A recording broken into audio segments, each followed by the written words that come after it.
Turabaramukije bakunzi bimbonesha kure yacu ariyo yanyu Kumbizi TV. Nkuko mubibona rero nuno munsi twasubiye kwishikira ku kivi, dusanzwe tumbonesha kure isoko ry'ubumenyi bujanye no kwishingira akazi. Ico njejwe no kubashikiriza amakuru mutari kumva yaba muteko murakurikirana Kumbizi TV. Aha turi neza na neza ni ku mutumba wa Biganda, zone Muramvya, komine ya Muramvya, intara ya Gitega, aho twagendeye umurimyi wa kijambere yarize amashuri, yarabaye nujejwe intwaro. Sinomuvugira byinshi, reka yivuge gutyo namwe mukomeze mwige, mubone ko umuntu ashobora kwiga akagira icyo akora, akabajejwe n'intwaro akagira icyo akora. Gutyo ndazi ko tubaho dufungura, tugafungura ibyo abantu barimye, muje muza mumenya iyo biba byavuye. Reka rero ndamuha akanya mu kurindira ko ikiganiro gitosoye neza, cyangwa ibindi bibazo mushobora kumubaza, byaba bijanye n'urudandazwa, byaba bijanye n'ibindi bikorwa akora, muzo bikurikirana kuri chaîne yacu ya YouTube na Facebook. Akanya ni gwiwe. Ku mazina nitwa Nduwimana Jean Claude, nkaba mu byo nsanzwe ndangura ndi umwirimizi muri make, ariko imbere yo mwirimizi hariho amabanga narimaze imyaka 3 n'amezi 5 igihugu cyaranjeje kurongora zone Muramvya mu ntwaro. Mubwo burongozi nari ndimwo rero narifatikanije n'uburimyi, aribwo bwamubona mwishikiye ku kivi mukansanga mu murima kuntemberera mukaraba ingene vyifashe.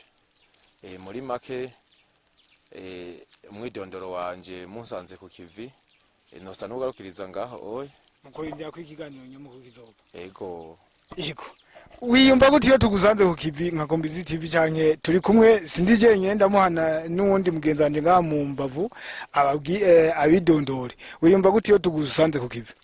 Munsanze ku kivi ndanezererwa cyane. Nk'ubu uye nje mbona yuko uwo mugambi wo kurima kino gitungurusumu mumaze kunsanga ku kivi, numva munteye intege cyane ko nosumbirizaho kumbure ivyo nkora bizoca bibonwa na beshi, ndetse n'isoko igaca yaguka, nanje nkaca mbona akaryo ko kwagura kare kugira ngo isoko ibe niniya, bya bintu nanje ndima kugira ngo bironke agaciro cyane. Bereke neza asha nibi iye, kandi murabona yuko umwimbo usa n'uwagenze neza. Ivyo nibiki?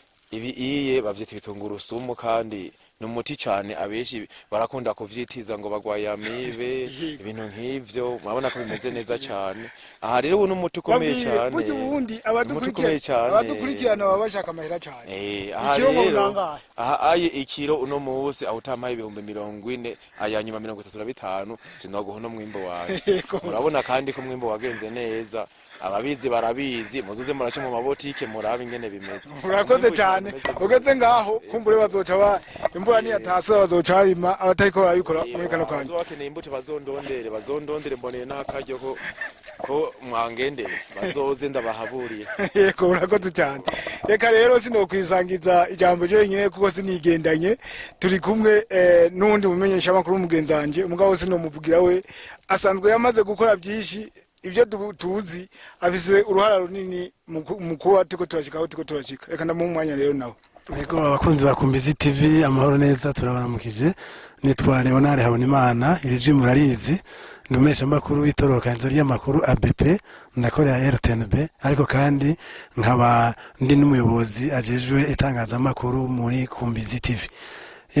Twagendeye umurimyi nkuko dusana bariko barabigira umugenzo, tubaho dushikira abariko baritanga mu kugwiza umwimbu batandukanye, kandi tuzogenda tubibandanya. Uno murimyi yatuganiriye byinshi mwamwumvise, nta byinshi twosubira kumubaza, turamubikiye abakunzi ba Kumbizi TV vuba cyane, arabashwaramwe babwire byinshi. Murakoze cyane, ndabashimire.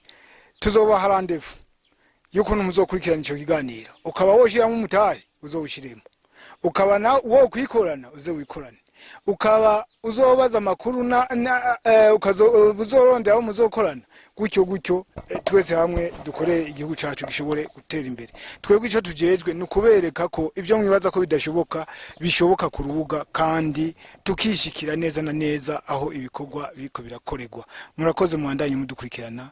Yari Jabosco Ingabire.